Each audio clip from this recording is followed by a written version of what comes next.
Well, it's good to be here at Little Creek again.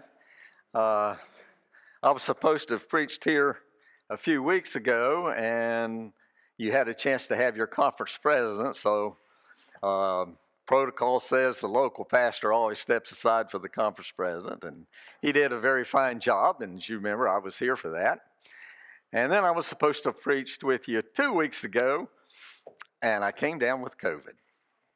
I've been vaccinated 3 times and still came down with it. But fortunately, because of the vaccinations, I think I had a very minor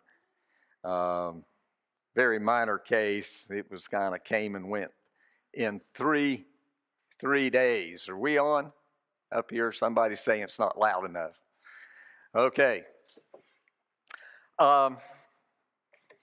If you will remember, though, back to February when I preached to you before, we've been preaching through the Old Testament, and last time we started the book of Judges. And so if you'll take out your Bibles or iPhones or whatever you use and turn to Judges chapter 9, while you're doing that, I'll make some introductory remarks. Today, we look at the book of Judges, and you'll remember that in the history of Israel, they had this cycle. There was one of prosperity leading to apostasy and apathy, which led to persecution and crying out to God for help. And then God, in His mercy, would deliver the children of Israel from the persecution, and then the cycle would start all over again. There are 12 judges in the book of Judges, and this cycle of apostasy, persecution, relief is repeated 12 times. In our final 4 stories for the book of Judges, we're going to look at 2 this time, and if you invite me back, we'll do 2 the next time. We see this cycle repeated, and the children of Israel are increasingly becoming more and more influenced by the Canaanite culture. And though they are restored each and every time, it is never to the level of purity that they had before. Okay? This mixing of cultures proves to be very tragic for the children of Israel. The judges began to see that God's great plan to have a people who would be His people and He would be their God is not going to work for the kingdom of Israel. Not for the Jewish nation. The story we look at now is the story of Abimelech. In some ways, the story is very different from the other judges. This time, the enemy, instead of being external, is internal. Israel's pain does not come from external politics. It comes from internal politics. Second, this story seems to be kind of local in nature. It does not include the whole country of Israel. Third, God is not real prevalent in this story. God seems to act by doing nothing and letting the natural course of events take care of things. So Judges chapter 9, let me see here, I forgot to turn on the clicker. Judges chapter 9, let's begin with verse 1. Except the clicker's not clicking.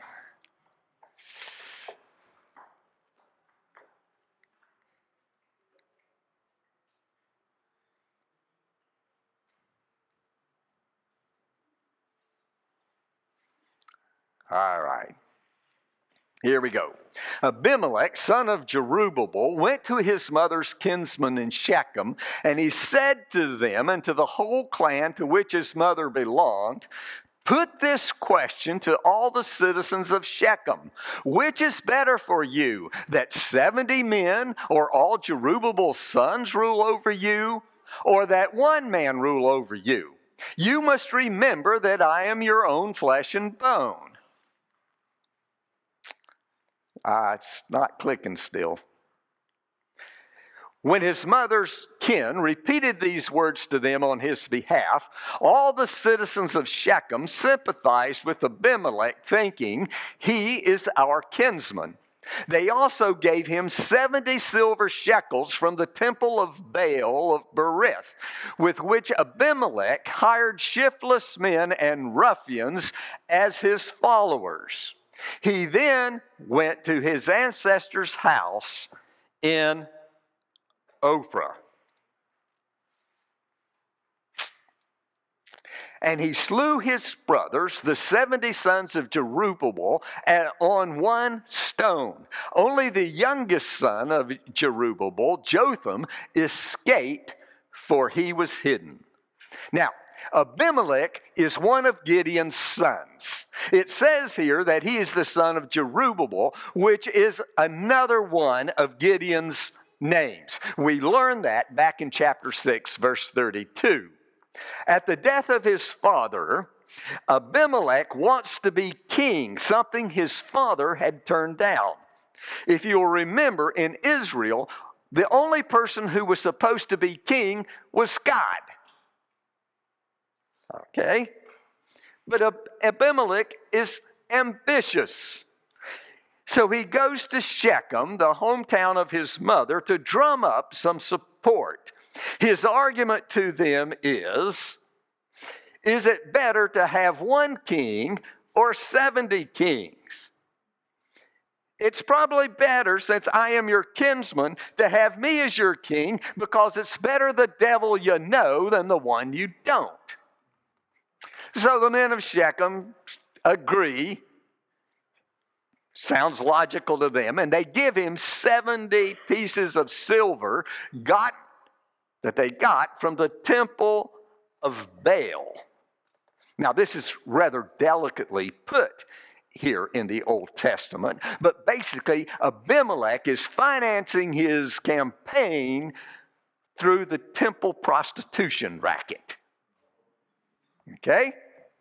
Jotham, the youngest son of Gideon, the only one to escape Abimelech's assassination, he hears of all of this, and he goes to the top of Mount Gerizim, and he hollers out a story parable.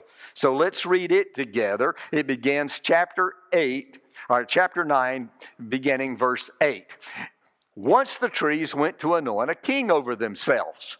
So they said to the olive tree, reign over us. But the olive tree answered them, must I give up my rich oil whereby men and gods are honored and go wave over the trees? Then the trees said to the fig tree, come, reign over us. But the fig tree answered them, must I give up my sweetness and my good fruit to wave over the trees? Then the tree said to the vine, come you and reign over us. But the vine answered them, must I give up my wine that cheers gods and men and go to wave over the trees? But the buckthorn replied to the trees, if you wish to anoint me king over you in good faith, come and take refuge in my shadow. Otherwise, let fire come from the buckthorn and devour the cedars of Lebanon. You see, when Jotham heard about Abimelech's coronation, he hurried to the top of Mount Gerizim, and at a time when all the people were gathered in the valley below, and he hollers out this parable.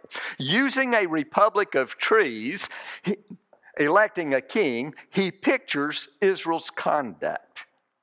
He spoke of Gideon and his sons as the olive tree, the fig tree, and the vine, who wisely refused to leave their place of God-appointed service and usefulness to reign over the trees. But he likened Abimelech to a bramble bush, who not only eagerly accepted the invitation, but warned those that he would destroy them if they did not elect him king. What happens now is poetic justice. Verse 22 says that God sent an evil spirit between Abimelech and the men of Shechem. And I'm going to paraphrase starting verse 22 onward. Abimelech had played the ethnicity card to get control of Israel. Remember, he told the men of Shechem, he says, better I, your brother, reign over you than someone who isn't. But the men of Shechem began to see what kind of guy Abimelech is. And so they play their own ethnicity card. They begin to think, you know what? Kinship comes from the father's side of the family. He's only kin to us through his mother. That doesn't count. He's not really one of our kinsmen at all. So they begin to raid the visitors to the temple of Baal and rob them, which cuts off Abimelech's revenue stream. Now, when Abimelech hears this, he decides to go against the men of Shechem. He lures them into an ambush, and when they come out to fight, he slips in part of his army behind them and destroys, ransacks their city. About 1,000 people run to a fortified tower, but Abimelech comes along, he sets fire to that tower and cremates 1,000 men, women, and children. Next, he goes to the city of Thebez. He sets fire to that tower stronghold. Only this time there's a woman at the top of the tower, must have been one strong woman. She took the top half of a millstone and dropped it down and hit Abimelech in the head and cracked his skull. Not wanting to suffer the indignity of being killed by a woman, he asked his armor bearer to run him through with a sword, and so Abimelech dies. Well, what do we learn from that story? First, never give power to people who simply thirst for power. When I was at business school at Southern Adventist University, Southern Missionary College back then, one of the courses I had to take was a business seminar course. And they would invite in business leaders from around the area to lecture us, wannabe business people. And I remember one of the people they had come talk to us was the CEO of Lockheed Corporation in Marietta, Georgia. And the CEO said to us, he says, very often I have young college graduates come and apply for a job at Lockheed. And he says, many times I interview those young men and I always ask them one question. My question is, if we hire you, what are your goals? And he says, very often these men would say, well, if you hire me, my goal is to become the president of Lockheed. I'm going to take your job. And the president of Lockheed said, I never hire those guys. Not because I'm afraid of losing my job, but because they only want to be something. He says, the guys I hire, I'll say, young man, if you come to work for me, what are your goals? And he says, the guys I hire are the guys who say, if I come to work for you, I want to be the best accountant I can be. I want to generate accurate reports that will help this company make wise business decisions. And he says, I hired those guys because they want to do something, not just be somebody. Abimelech was in this former category. He wanted to be king, but he was not interested in doing the work of a king. He was not interested in leading the people well. He was not interested in helping them draw closer to God. He just wanted the money and the power and the prestige that came with the job. So today, in your life, determine to do and not just be. Okay? The second lesson we learn from Abimelech is that he who lives by the sword dies by the sword. Though in this case, more literally, he who lives by the rock dies by the rock. You remember, he killed his 70 brothers on a certain stone. He himself dies when a stone falls on his head and cracks his skull. All right? Not only that, Abimelech set up his political power by claiming his kinship to his mother. But his power comes at an end when another woman takes his life. And in fact, Abimelech's life is framed by two women. One who gave him life, one who took it. Third, Abimelech was a talented man. He was a good organizer. He was a great tactical planner. But his overconfidence and his hungry ruthlessness for power caused him to run ahead of God's will for his life. And it brought him down. It happens to us all the time. Every once in a while, we can be doing something and we say, God, you can set this one out. I've got it. And I don't care how competent, how talented you are. You are headed for a fall. Whenever we run ahead of God's plan for our life, it always leads to disaster. Next, we see the Canaanite culture taking root here. We see a yearning for a king and to be a king. They wanted to be like the other nations around them, instead of having God as their king. We also see Baal worship and its practices taking hold of the people and the idea of profiting from religion.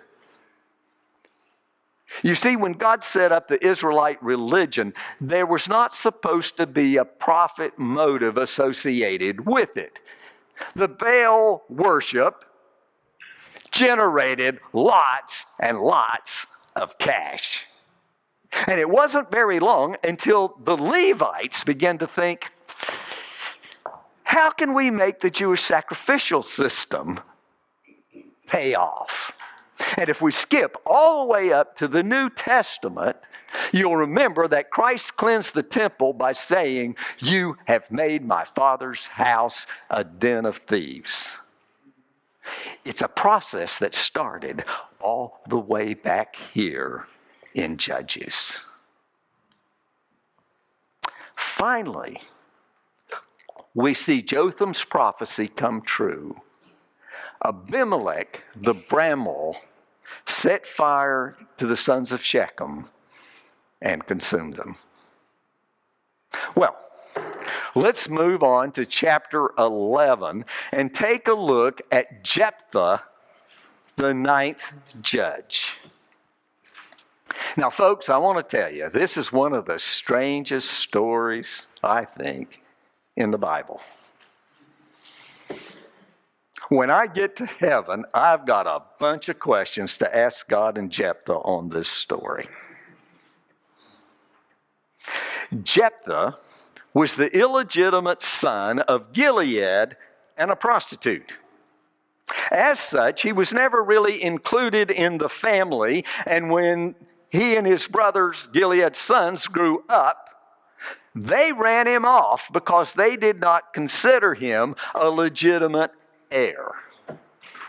Jephthah then recruits a group of outcasts, and he begins the life of an outlaw. If you want to romanticize it, you could say he was an early Robin Hood.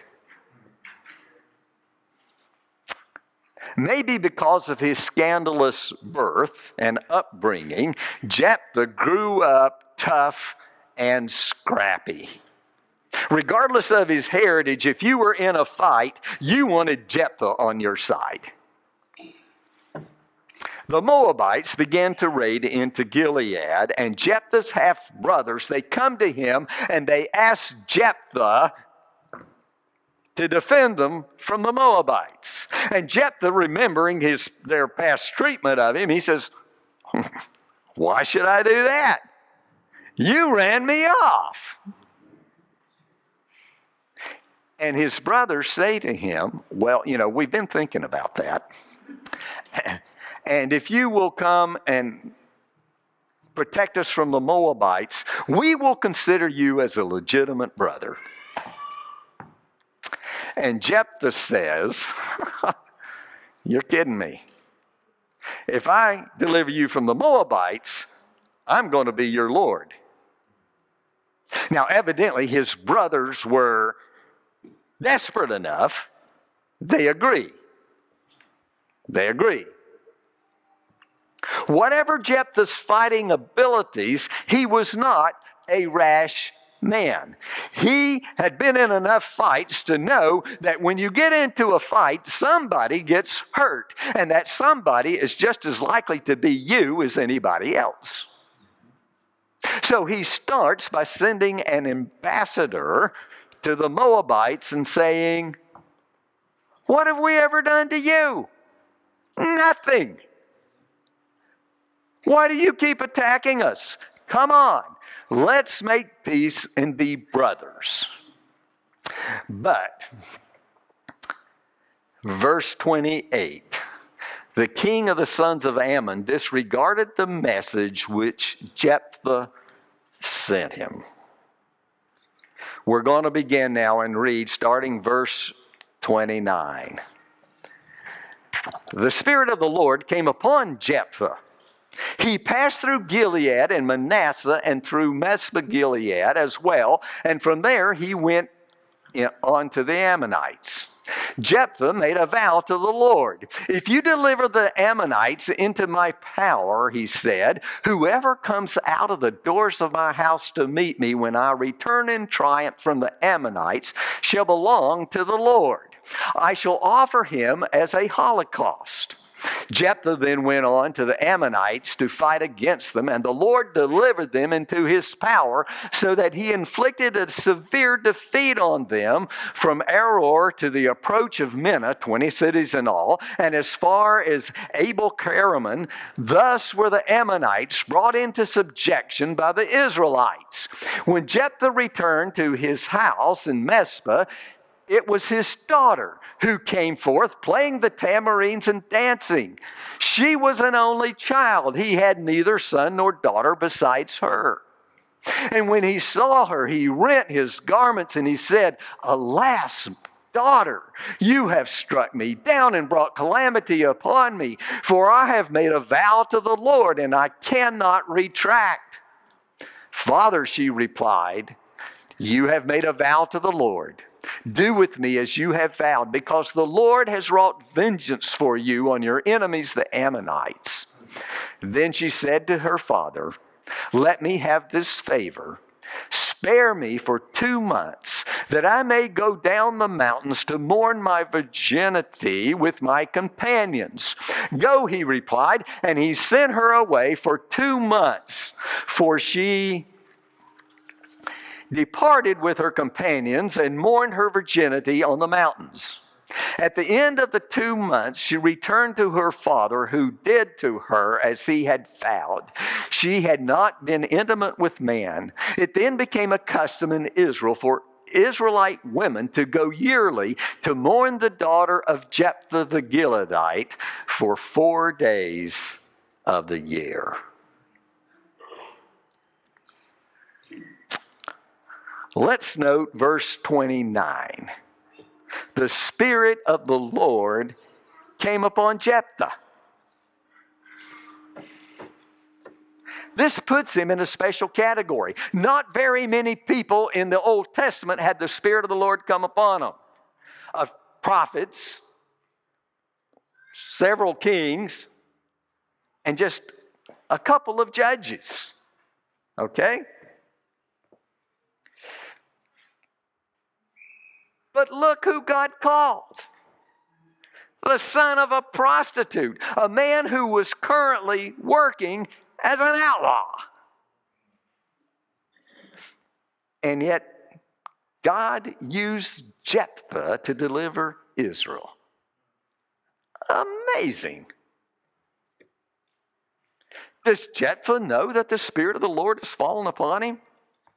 On his own, it seems that he decided to sacrifice the first thing after he returned home from his victory. Now, what was Jephthah's intentions? He wanted to serve God. His vow is ill-considered and rashly made. This story is a good example of why James in chapter 5, verse 12 says, "Above all, my brethren, do not swear either by heaven or by earth or with any other oath, but your yes is to be yes and your no, no, so that you may not fall under judgment." What exactly did Jephthah do to his daughter? Look at verse 31. "Then it shall be that whatever comes out of the doors of my house to meet me when I return in peace from the sons of Ammon, it shall be the Lord's, and I will offer it up as a burnt offering." It seems pretty clear here from the text that Jephthah sacrificed his only child. If he did that, it was clearly against the laws of Israel. Leviticus 18:21, Deuteronomy 12:31 specifically prohibit that action. Now, this should tell us something. Just because the Spirit of the Lord falls on somebody, it does not make them infallible. Don't forget that. It doesn't make them infallible. It also shows how much the Canaanite culture had mixed in with Judaism. In Judaism, it wasn't uncommon to offer a sheep or an ox to the Lord as a sacrifice. In Canaanite culture, it was very common to offer human sacrifices. Now, some have argued that Jephthah, in making this vow, had meant to offer an animal. But as fate would have it, his daughter came out first, and he found himself stuck. But the language of the text defeats that argument. The phrase, "out of the doors of my house to meet me," is only used in Hebrew of adults, of human beings, not animals. So it seems that Jephthah meant to sacrifice a human being, probably a servant. Now, historically, from the time of Jephthah down to about the 13th century, the teachings of Judaism and Christianity has been that Jephthah literally sacrificed his daughter to God.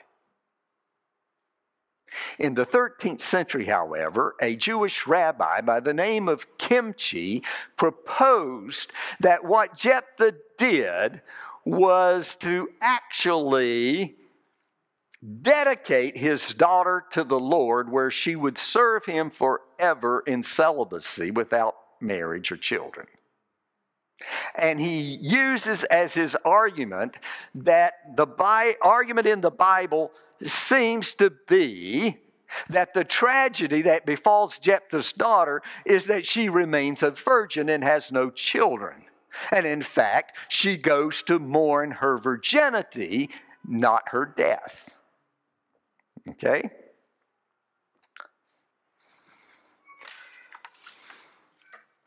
Against this argument, however, is tradition all the way up to the 1300s that said that he sacrificed his daughter.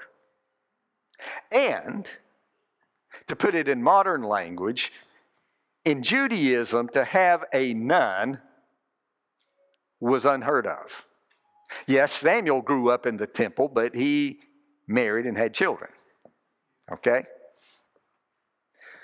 Regardless of which argument you prefer, God seems to be silent on the subject. God does not seem to punish Jephthah for the act. And in fact, he remains a judge for 6 years. Not only that, but Jephthah is mentioned as a hero of faith in Hebrews 11. It seems that Jephthah was worshiping the true God, but if so, his worship seems mighty strange to our minds. Why is God silent? We read this story, we see the tragedy. The Bible writer sees the tragedy, only he relays the facts and places no judgment. Clearly, Jephthah had violated at least one law of God, and there's no response from God. And again, I ask, why? Why? Do you ever see anything around the church that you wish were different? Maybe one day the pastor's up front preaching, and he says something, and you go, I wish he hadn't said that. You're in your car, you're on your way home, and you say to your spouse, you know, I wish Pastor Huskins hadn't said that today from the pulpit. And your spouse says to you, well, did you say anything to Pastor Huskins about it? And you say, well, no. It wasn't really that big a deal, I guess. And I know that Pastor Huskins tries hard, and it must be difficult to get up here week after week and not say something wrong once in a while. So I decided to let it go this time. Okay? Maybe that's what God is doing here.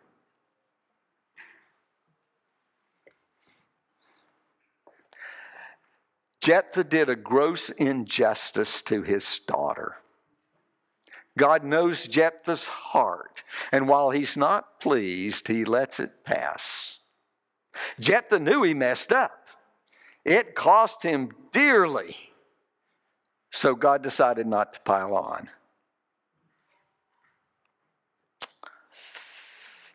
In some ways, you have to kind of hand it to Jephthah. He made a vow, and even though it ended up costing him way more than he thought, he followed through with it. Once again, maybe God decided not to pile on.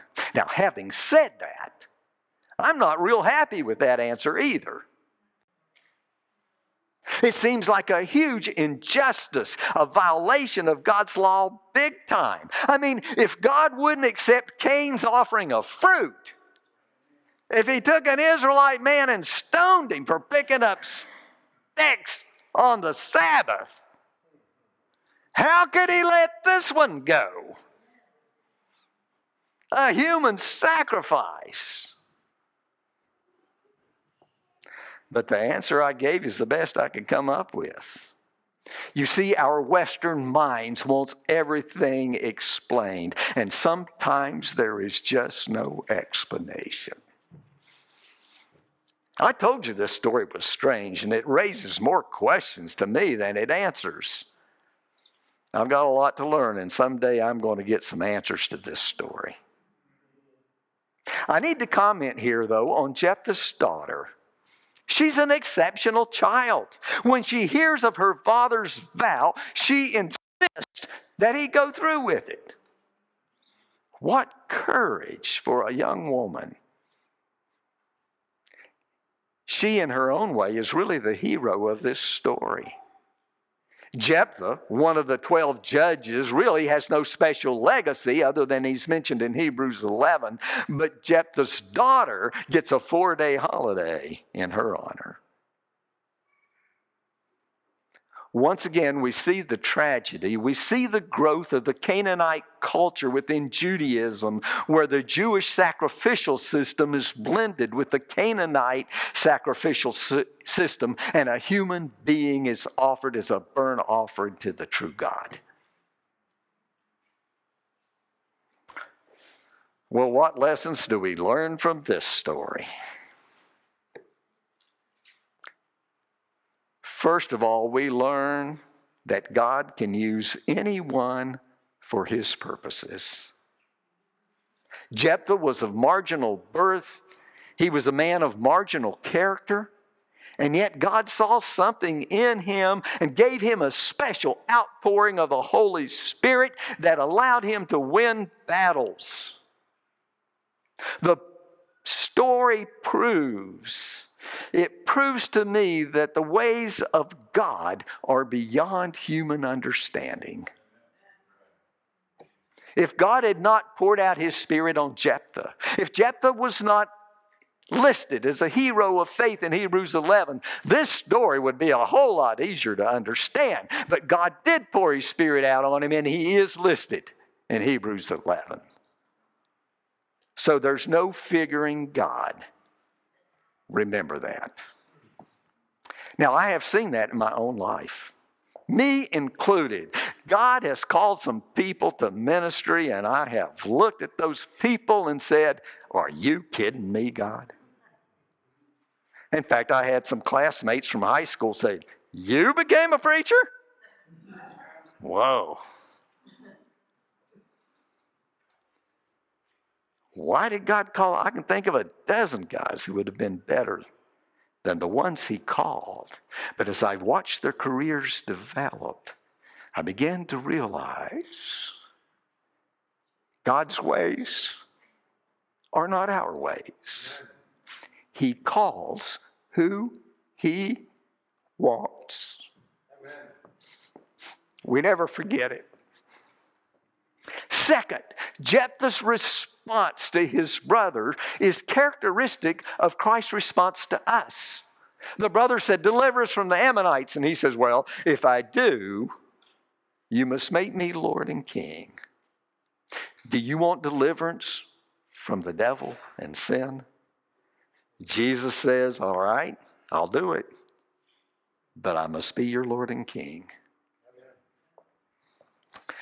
Third, don't make rash promises.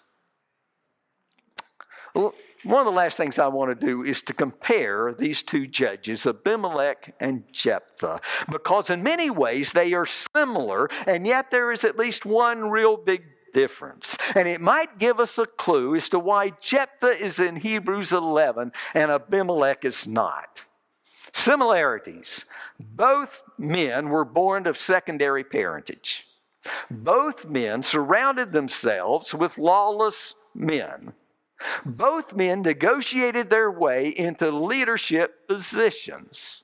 Both sealed the deal with a sacrifice or a ceremony at a sacred shrine. Both men ended up slaughtering their own relatives and engaging their own countrymen in battle. But in spite of the similarities, there is one big difference. I told you, Abimelech was nothing but a destroyer. Jephthah delivered Israel from the Ammonites. Abimelech is not on a mission from God. Jephthah, though the particulars of his reign are suspect, in the big event, the destiny to which God called him, Jephthah did what God asked him to do. He delivered Israel. Now, I want to tell you This Jephthah story gives me a lot of hope. And I'm going to make it personal, and I'm going to tell you my story, and maybe you can identify with it. 48 years ago, God called me to the gospel ministry, to be a leader in His most prized possession, the church. In those 48 years, I have done some incredibly stupid stuff. Stuff that anybody with just a modicum of intelligence would have known. Don't do that, but I managed to pull it off. In those 48 years, I have done some ignorant things. I was called to make decisions that I had not the maturity nor the experience to know how to deal with them. And I look back on them from 48 years and say, how could I have ever been that raw and green? During that 48 years, I have had some head-scratching decisions. I had to make some decisions that folks just didn't work at all. And I've scratched my head even today and say, I don't know what I could have done different instead. It just seemed like that no matter what I did, it wasn't going to work. Maybe worse than all of those, in the 48 years of my ministry, God called me to heal the wounded, to comfort the brokenhearted, to give courage to the discouraged. But all too often, because of impatience or frustration or plain sinfulness, I hurt the wounded. I discouraged the discouraged.